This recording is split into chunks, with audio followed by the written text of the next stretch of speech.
In one way, we've got a brand business, the other way, we've got a performance business. And how do you join those two together? For us is attention.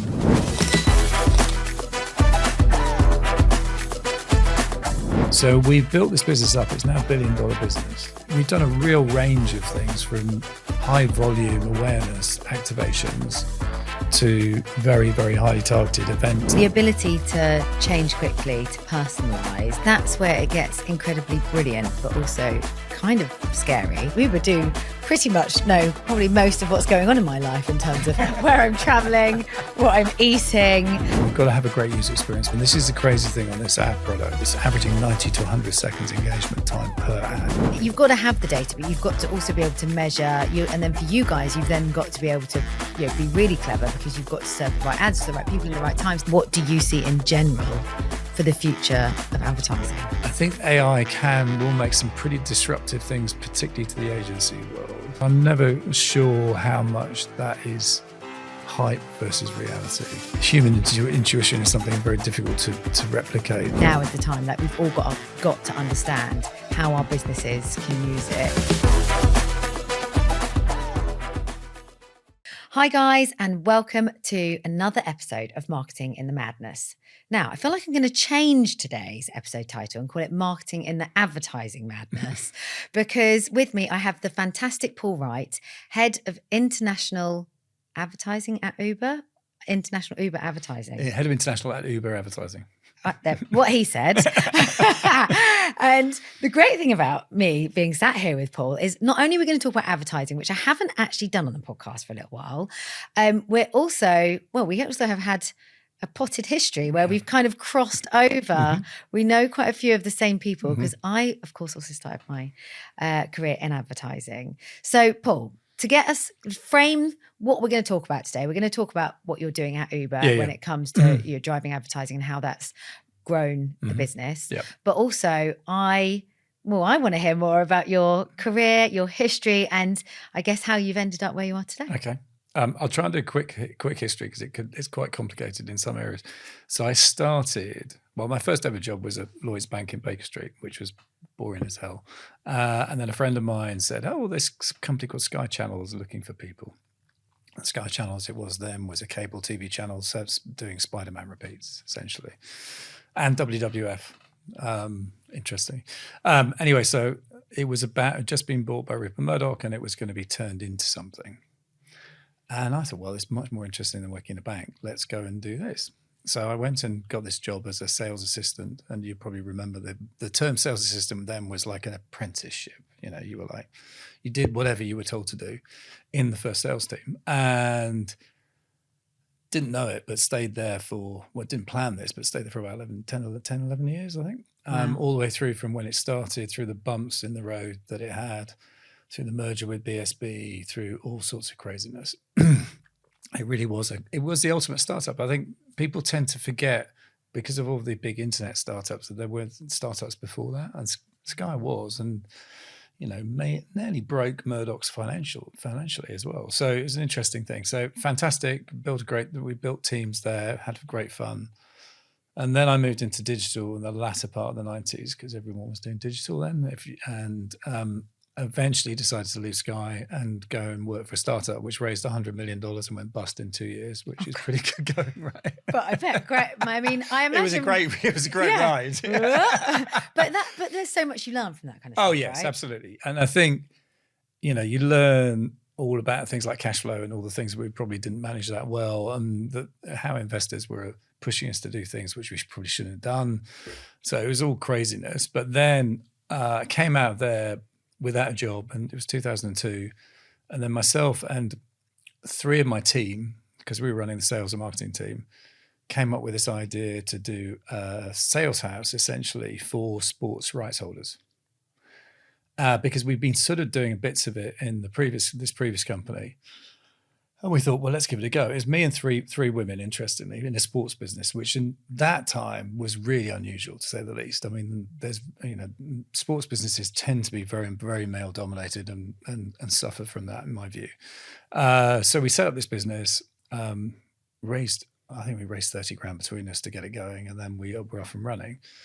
And our first clients was Chelsea, and then we took on all the major clubs in the Premier League and the Football League and all the sorts of other places. We worked with PremierLeague.com and the ECB and the RFU. And we got there in 4 years, we got it to $7 million turnover business, and then we sold it to Sky. So I went back to Sky, having sold them a business, which was a very different experience to my first experience. Fun. Ran Sky Digital Media then for a couple of years in sales, and then moved to various other places, including a time at Omnicom, running digital. So I went agency side for a bit. So I went to the dark side. Yeah, not dissimilar from where I am now. So I learned a lot about that. Was at the time Facebook was really coming through as a big platform. Mobile was beginning to come through as a big platform. So it was a really interesting time to be there.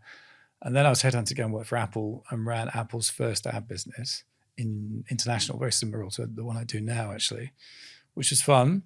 That lasted for about 4 years. Then that business closed as they reset it for Apple Search Ads. So it's what it is now. Then I did another startup for a couple of years and redid that, which was a whole interesting group of founders and people, but I had to reset that business. Then I left there. And then I went to a company called Seismic, which is an ad tech company, which then went into chapter 11 5 weeks after I joined, which obviously I had that 5 weeks. I'd have to do quite a lot to make it into chapter 11. Wasn't your fault, darling. It wasn't my fault, no. So we then sold that business to Amazon. So I went to Amazon for a few years and ran their ad tech sales teams in various markets. And then I did a short stint in luxury fashion, working for Farfetch for a bit, and then I ended up at Uber. Wow. So that's the story. There's a couple of other companies I was involved in selling stuff. So I've done lots of, interesting stuff. I've had it's been great fun. There's been some ups and downs inevitably in all of that. Yeah. And advertising has changed. God, yeah. I mean, the change, as we went to digital, I guess possibly one of the biggest changes that I've certainly, I started my career like plugging ads for, I worked for United Advertising for Exchange Mart, which I used to like to call Exchange of Farts. And that was I literally used to be sat. So I started in the, I actually started in the, because everyone used to come through the personal. So it was like, Joe Bloggs selling his car. And you literally just would sit there and you just have calls come through and like type up their adverts, try and upgrade them to, do you want it in bold? Like that was the upside when we were selling print, and how that evolved, even in the short time I was there, I was probably there for 3 or 4 years, how that evolved in 3 or 4 years to be the digital beast. Yes. And I remember even starting going, oh, now we can sell ads online as well as in print. But the changes that you must have seen and gone through have been seismic. Yeah, they were. I mean, I remember when I first started at Sky, my job was to fill out a form which scheduled when the commercial spots were going to go out. And you fill out this form and you take it over to this lady called Lynn, who ran the traffic team, who was fearsome. I mean, if you got anything wrong, you're in deep trouble. And you'd hand it over, and then she'd say, "Okay, come back in a couple of hours." And then you come back and you get a printout of when the ads were going to be scheduled. And then basically one centralized, relatively advanced video recorder at the time was the thing that scheduled the thing to go live, and that was it, right?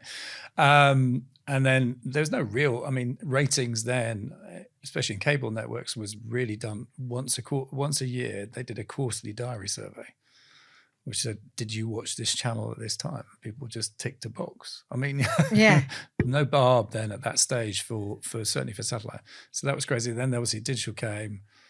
And now, I'm sitting here and we're inserting ads into people's Uber app. And it's like, it's a very different world. But I think the one thing that's always true is good advertising is still good creativity generally and good context to the user. I think some of that has been lost in the digital world, because I think we've almost got too much everywhere.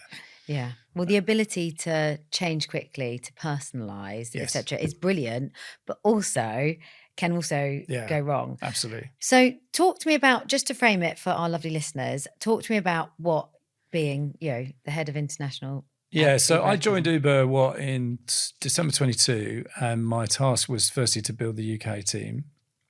And now my role's expanded to more markets. And Uber advertising is a pretty new business within Uber, obviously. Uber is, what Uber we do, a very operational business that delivers things to people, gets things to people to places. So that business sort of started back in 2020, but Uber Advertising itself, as in the team I'm now in, only started in 2022.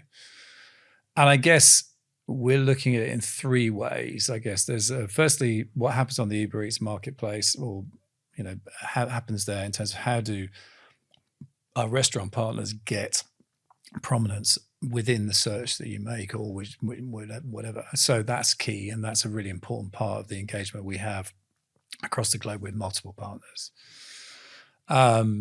Then the next area, that was our first area. And the next area is what we do with CPGs or FMCGs, depending on which side of the pond you come from, in terms of how they're engaging with our customers. Because, you may go on Uber Eats, and most people go onto Uber Eats and don't know what they want to order. They just know they want to order something. Is it going to be convenience delivery? Is it going to be a pizza or whatever? And then within that, there's obviously a question of what goes into the basket. And if you're if you're an ice cream brand, do you want to get someone to put the ice cream in the basket as well as putting the main meal in there or whatever? So that's a big area for us. How do you capture that moment? Because I was talking to one of our CPGs recently, and they were saying, if you look at on trade or in restaurant, they're probably getting 50% for each meal. They get 50% attachment to their particular product. But in a delivery environment, it can be lower than that. So obviously they want to get back up to that. So that's one area. And then the next one is what we do, and all of these brands use this, is what we do in our Ryan's business, which is pretty unique because we know where you're going. So, if you're going to Taylor Swift, is there an advertiser who's interested in capturing people to Taylor Swift, which we've had, right? So we know you're going to Wembley Stadium on the day that Taylor Swift's playing. Therefore, we can make that assumption. Or if you're going to an airport, or if you're going to anything, we can make going to a bar, or you're going to a restaurant, or you're being picked up somewhere and going to another place. So there's a lot we can do with that. And so we put in this thing called Journey Ads, which is what we call it, which is essentially simple ad units that sit in your Uber app. They don't interrupt the app at all. They don't suddenly take over the screen. They're just there, and they evolve according to the way your app evolves in terms of how, firstly when you get your driver, and then the next when the driver is on his way, and then when you're on the car. And we've seen great response to that because it's a single advertiser per trip. So you're not being bombarded. As most of you who use Uber, I'm sure, know, is you tend to be looking at your screen, making sure the driver's found the pickup point, all that type of stuff. So you've got the attention. And what we've seen is great advertisers really understand this context play. So if you know that about this person, then give them some context with what you're saying in your message, and then it works. So we've built this business up. It's now $1 billion business. Wow. So clever. Across all these surfaces. And yeah, it's been a real ride, because building the team and running with this very fast growth business has been, something else. But yeah, we announced in July after our earnings $1 billion run rate. And we haven't, we've still got a long way to go. There's a lot more things we want to do. But our core principle is always, look, the consumer's experience of Uber can't be interrupted by this. It's more about the consumer experience the ad experience and the consumer experience have to sit side by side in a complementary way. Yeah. And I think that's really important in this world where I think sometimes advertisers want to interrupt almost for the sake of trying to scream for attention. And you don't really need to do that. That's super interesting, because you can see how it might, like in my head, I was like, oh, wouldn't that be great? Like, I'm waiting for an Uber. Right. It's going to be 5 minutes, 10 minutes. You're near a Lola's Cupcake. Go and get, I'm just making up a campaign here. Yeah, you could do Lola's. But then that could be damaging, because you might then miss your Uber. Yeah, but the ones that we get, the airport ones is probably the best example. So we have, brands like L'Oreal and various other brands who know that you're going to go to an airport, know that you're going to go through duty free. Therefore, here's the latest Armani fragrance, and here's a free gift through an add to wallet feature that you can have when you get there. Nice. And that's where I think we see some really great engagement in terms of, audiences. Audiences love that, because it's like, well, I'm getting a benefit from it, and it recognizes what I'm doing, and, all those types of good things. I mean, that's where it gets incredibly brilliant, but also kind of scary because you're like, oh yeah, I mean, Uber do pretty much know probably most of what's going on in my life in terms of where I'm traveling, what I'm eating, which I actually, I know some people are quite funny about their data. I'm actually a huge fan of. How do you guys, I mean, look, obviously in quite a short period of time, this has, Yeah. hugely grown, hugely evolved. I'm obviously often on this podcast and just incredibly in general interested in technology. Is this proprietary tech that you guys are using? Are you because you've got to have the data, but you've got to also be able to measure and then for you guys, you've then got to be able to be really clever because you've got to serve the right ads to the right people at the right time. So the data's got to be right, but the technology, I guess, that helps you do it has also got to be right. I mean, I think if you look at a lot of retail media, I mean, we're sort of a bit of retail media and everything else. Yeah. A lot of retail media uses a lot of third-party systems. Yeah. We use very few. Okay. Most of ours are our own. Nice. We do use Criteo. We're a partnership with Criteo on what we call sponsored items, which is, the first thing you see in a menu, that type of thing. So, yeah. But we don't, that's the main thing. So we've been very careful to build what we think sits within our ecosystem. And I guess because we're app-based as well, it's important because if some experiences with certainly locking a lot of ad tech businesses into your ecosystem can create quite a lot of disruption from a user perspective. So it comes back to, we've got to have a great user experience. People don't want the Uber app not to get you a car quickly. That's important, right? Yeah, that's still number one. Or you want to get the food that you want to order quickly. So I think that's part of our success in that we've done as much as we can in-house relatively, and then occasionally we'll use third parties where needed. Yeah. And obviously, as well as creativity, the next thing that's super important, what's creativity? Sorry, I've gone to the thing that I think is important before the thing that we're talking about. Bloody hell, Katie.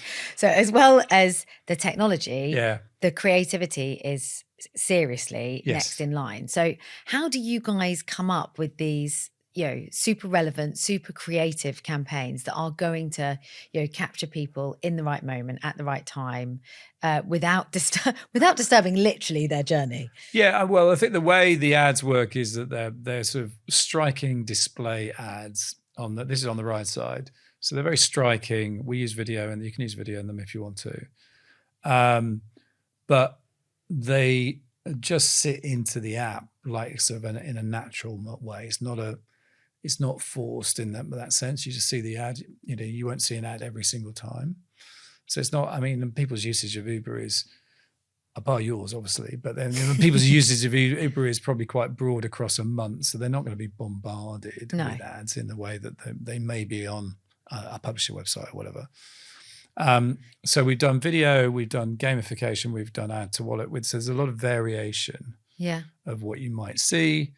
The creativity comes out. I think firstly, strong use of color is really interesting because the Uber app is actually quite straightforward. It's very, it's black and white, as you know, right? So therefore having color on it makes it stand out really well. Some people have done, nice sequential messaging.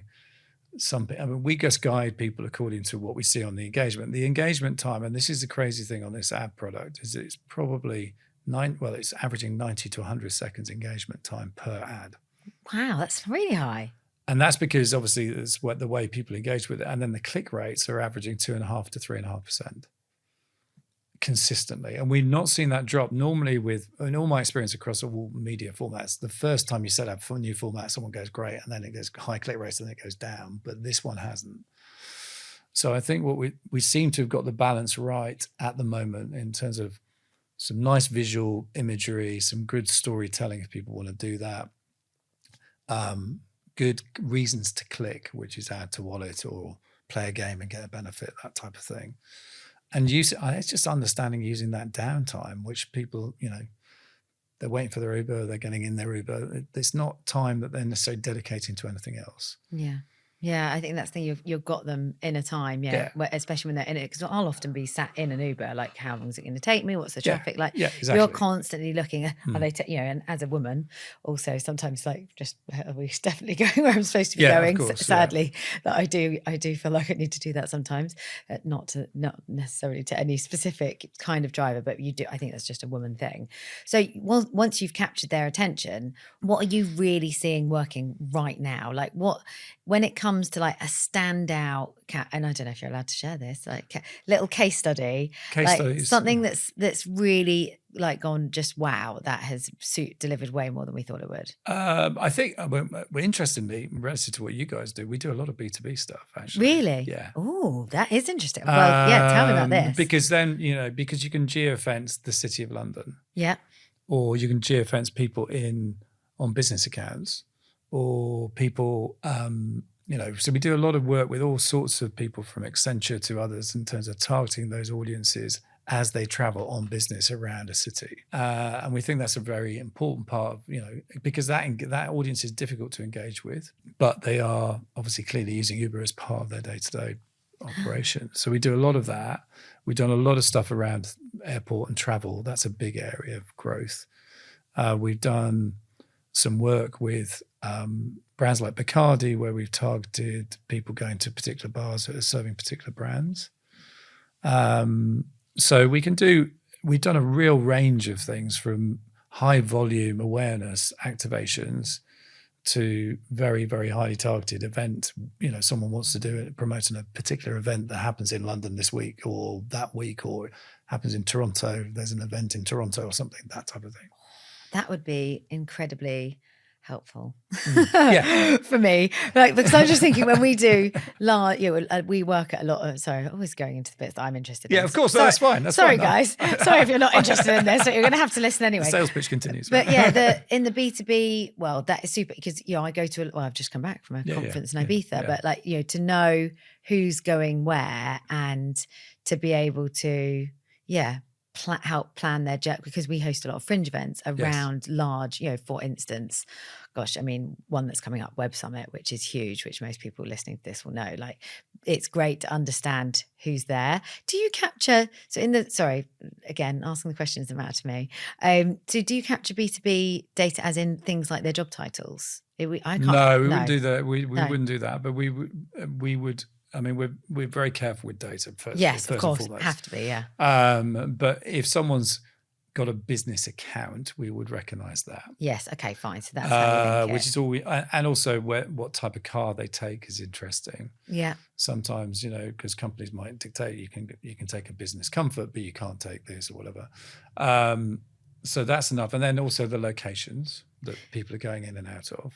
Yeah. So in the case of Web Summit, actually, we're working on a campaign for this at the moment. Web Summit in Portugal, we can target people coming to and from Web Summit. Yeah, which is amazing. Yeah. And you see it, and I've been to Web Summit like 2 or 3 years, and you can see all the advertising changes, even at Heathrow Terminal 5, everything. Yeah. Everything changes everywhere because everyone knows it's all, God, I don't even know how many people. How many people is this? It's ridiculous. It's a large number. Is it like 80, 90, 100,000 or something? Like, and so many people in every time you're listening to a conversation, someone's going to Web Summit, or it's the same one, like even this, some of the smaller events that we do, it's like the Shop Talk Europe, for instance, you can, all the advertising changes. So it makes sense that, and I guess I just hadn't gone there in terms of thinking about it being an Uber thing as well. But of course it is. It is. I mean, we did a campaign for Demexco, the big tech show in Cologne, couple of weeks ago, and for one of the ad tech partners.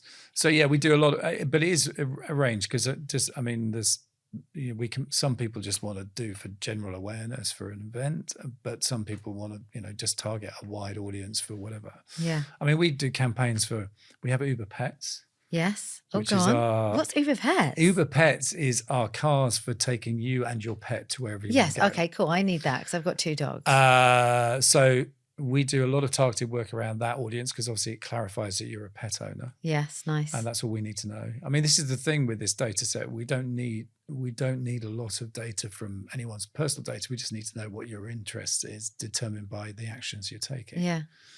So we've done a lot of work with that, with pet brands and pet insurance companies and that type of thing. Yeah.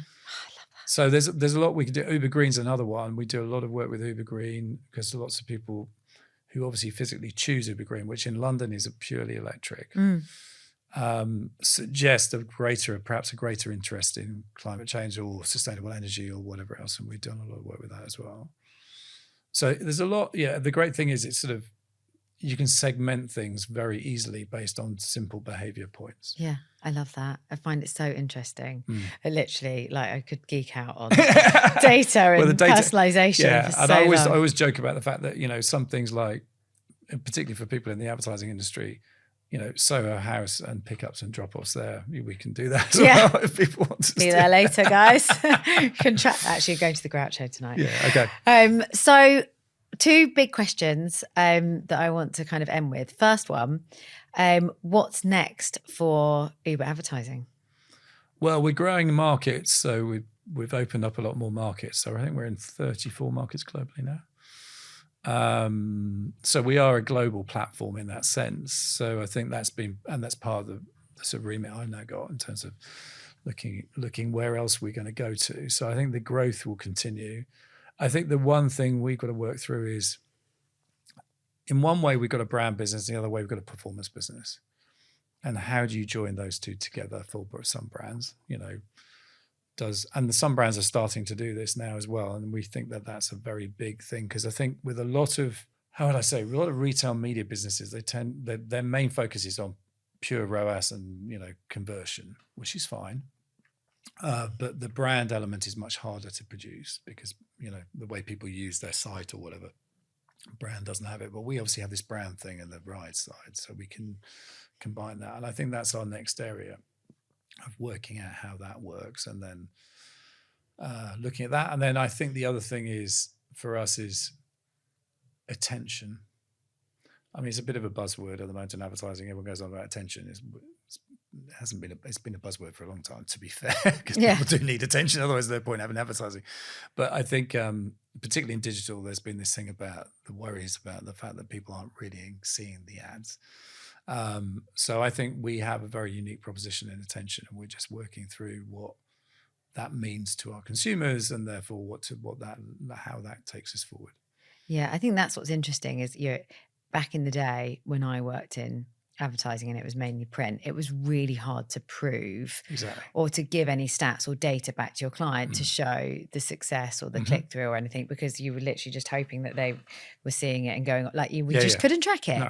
But we totally can now, and especially when you are a fully digital product, obviously with real life cars and things like that, which are also becoming digital as well. Yes, of course they are, yes. Teslas. So I think that's a super interesting space. And my next question was going to be, what do you see in general for the future of advertising? Oh, well, we have to cover AI, because you can't have a conversation with the future without AI's in there. Have we not got to AI yet? We've done really well, though. We haven't done AI yet. I mean, I think there's a lot of things there's a lot of things all happening at the same time.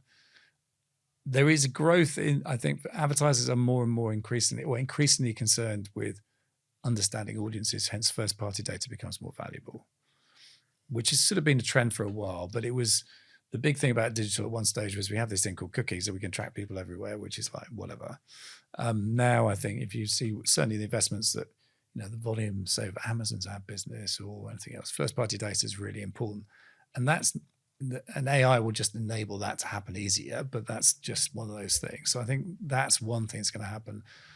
I think AI will make some pretty disruptive things, particularly to the agency world, in terms of, what processes and things they do for buying and planning and all that type of stuff. The question I always question, having worked in agency, and you run an agency, is how much certainly the big agencies need to invest to get there, because they've always struggled a little bit to do the investment because their margins are so tight. Yeah. It's tough being in agency world. I'm questioning my life decisions. No, but I mean, I think yours is different. I mean, yours is different. But I think the big agencies who rely on big volume transactions in media, yes, they probably want to use AI, but how are they going to do it? I don't know. And what's the investment level? So I think the first party thing, the disruption in terms of roles, disruption to some degree in creativity, but I'm never sure how much that is hype versus reality, Yeah. because I still think human intuition is something very difficult to replicate. And yes, you can use AI to, once you've created a great idea, then you can use AI to do more versions of it. But are you really going to use it to create the idea? No. And I think that's where people go wrong, is going to AI to create the idea. It's just going to give you a generic idea that he's given.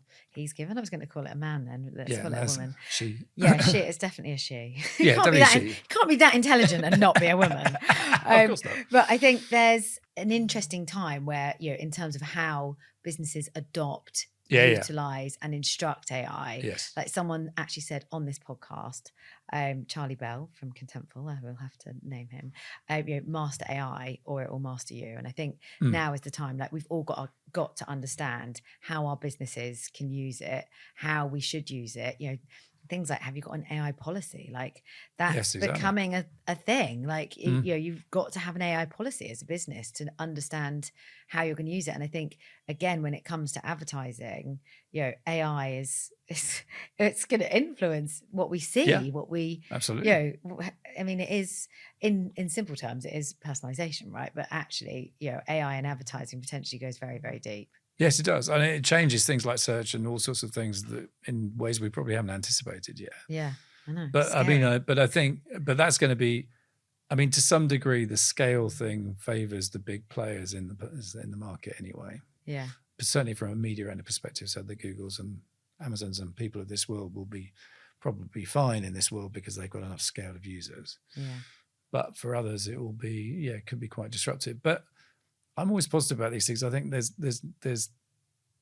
always there's risks and stuff that we'll discover and have to deal with, but then there's also positive things, and then there'll probably be new jobs that surround it that come out of it, like they did with the digital wave. Everyone said the conversations we're having about AI were very similar to when we had the internet. Yeah, 100%. The internet's going to destroy everything. Yeah. And, no one's going to have any jobs. I don't think humankind quite works that way, but maybe I think it will change some jobs and remove some jobs. Of course it will, but that doesn't mean to say there won't be creation new jobs in other areas. Yeah, exactly. It's just gonna change things. I think. But absolutely. It probably will. We will lose some jobs in our space. We will naturally, but it's going to create new areas of opportunity. I said I'd only 2 questions. I have one last question. Yeah, go on. Because I feel like I can't not ask you this. So we've both grown up in advertising, sales. I think I've grown up. Actually, I definitely haven't. I really have not grown up. But we've both spent a lot of our careers in ad sales. And I guess in sales in general.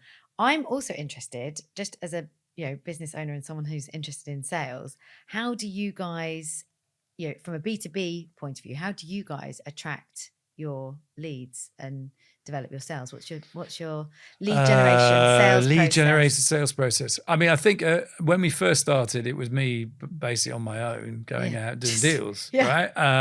With your and using my network and all that type of stuff. And then classic case of proof points, get a couple of great campaigns which we did, got those to show people, and then move from there, and then sort of expand from that with more case studies and keep going. I think for us, we have to be out there a lot, because I think we don't fall into an easy bucket sometimes for some people. This is particularly on the Journey Ads product. It's quite an unusual product.